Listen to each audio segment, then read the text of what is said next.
వెళ్ళి కొనుకొచ్చుకున్నాం బండి.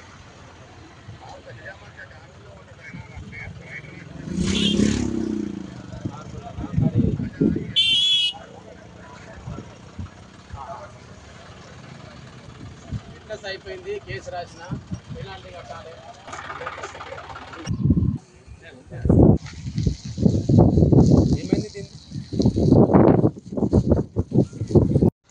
భీమ్గల్, బడా భీమ్గల్ మరియు చేమ్గల్ ప్రాంతాలలో ఈ ట్రాక్టర్ ట్రైలర్లు ఇసుక లోడ్తో అతివేగంగా డ్రైవింగ్ లైసెన్సులు లేకుండా ఓవర్లోడ్తో నిర్లక్ష్యంగా నడుపుతూ ప్రజల ప్రాణాలకు చెలగాటమాడుతున్నారని కంప్లైంట్స్ రావడము, అదేవిధంగా ఉన్నతాధికారుల ఆదేశాల మేరకు ఈరోజు తనిఖీలు నిర్వహించడం జరిగింది.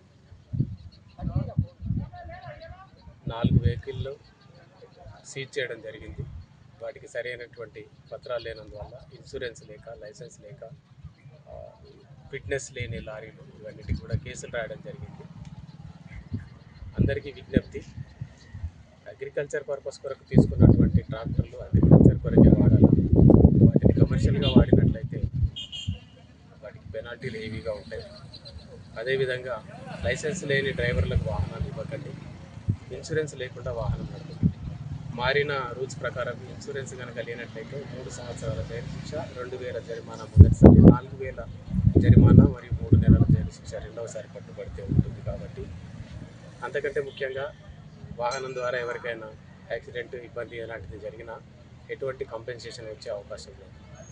నిన్న తనిఖీలు చేసి మేము వెళ్ళిన తర్వాత ఇక్కడ ఒక చిన్న ప్రమాదం జరిగి ఒక యువకుడికి గాయాలైనట్టుగా తెలిసింది.